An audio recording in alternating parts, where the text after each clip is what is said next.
What's good, guys? Welcome back to another video. So I'm going to try and give you guys a really quick trade recap on my biggest trade of the day. I took a few trades today. I took a few W's on shorts here on SPX. I took a short from the 50.94s all the way down into the 50.85s, which is down here. Closed this position early.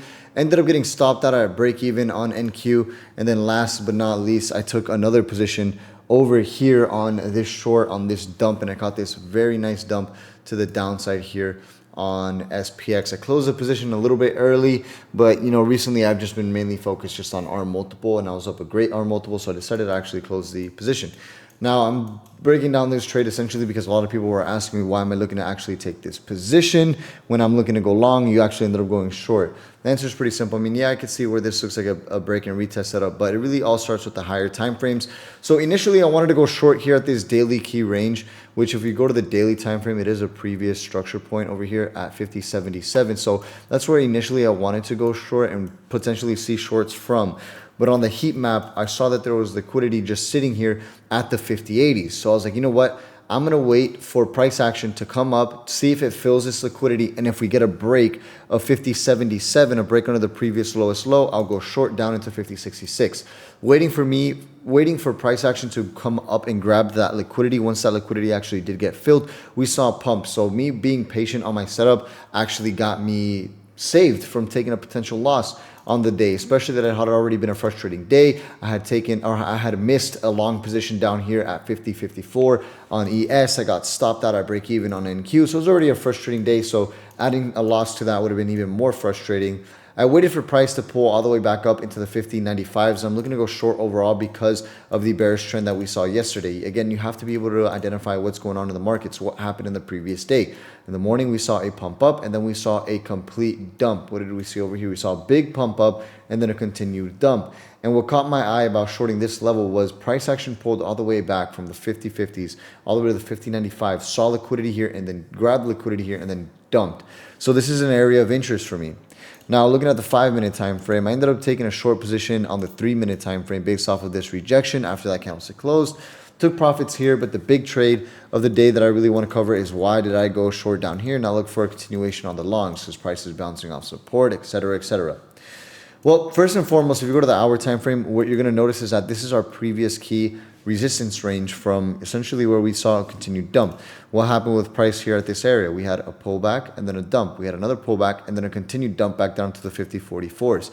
So I was anticipating if price action can continue to hold under this zone, under the 50.82s, then I'm going to look to potentially go short and probably short down to the 50.53s, which as you guys can see, price action blew past that.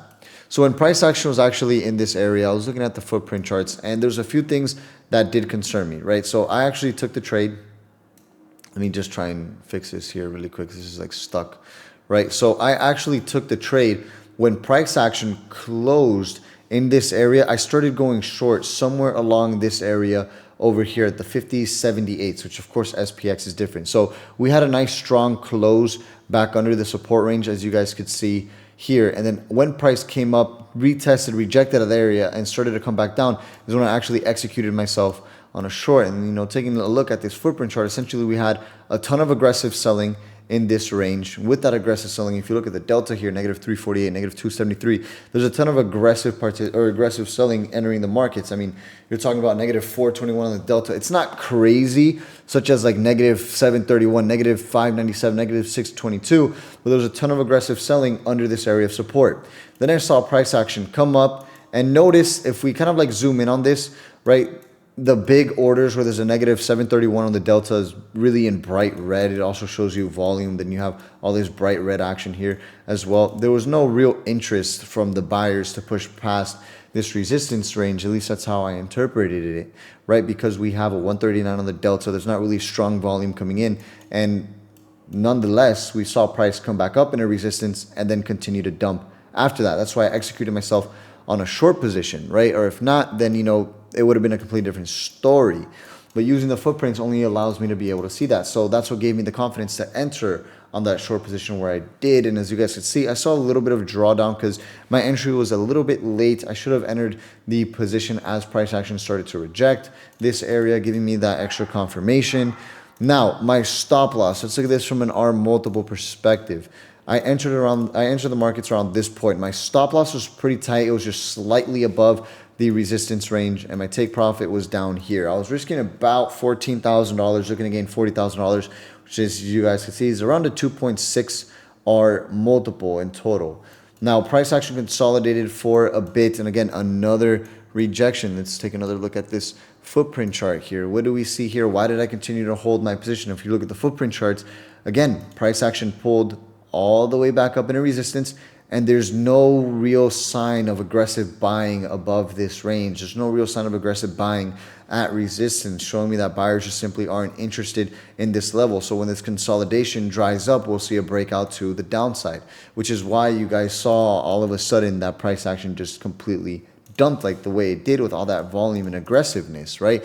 Especially since sellers started to step in on this candlestick over here as well. So basically what I was saying in the live room was price action, well, not in the live room, in the one-on-one mentorship group, was basically that price action, you know, if we maintain under the 70s, I'll continue to hold. When we start breaking back above the 70s, I'll close the position, which is why I closed the position pretty much a little bit later than I would have liked to, but I still wanted to secure my overall position in general. Now, this isn't like the exact entry. You guys can go watch the video on SPX. So if we look at SPX here, the exact entry was around the 40, so it was up here. So the R multiple is a little bit better than what I'm showing here on ES, but I ended up making roughly around 30K, risking about $14,000 on this trade, which is pretty solid. I was risking probably like $13,000, $14,000, which is still a very solid trading day with this specific trade here. So I just wanted to give you guys that quick recap just to continue to provide value and education to you guys here, because a lot of you guys are DMing me talking about, oh bro, you know, where can I look at the footprint charts? Like, bro, getting into the footprint charts was one of the best decisions that I made months ago.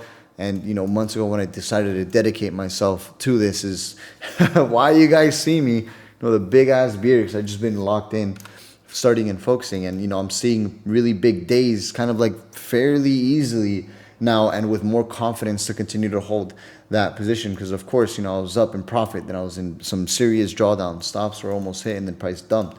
So I hope you guys enjoy this video, and I'll talk to you guys in the next one.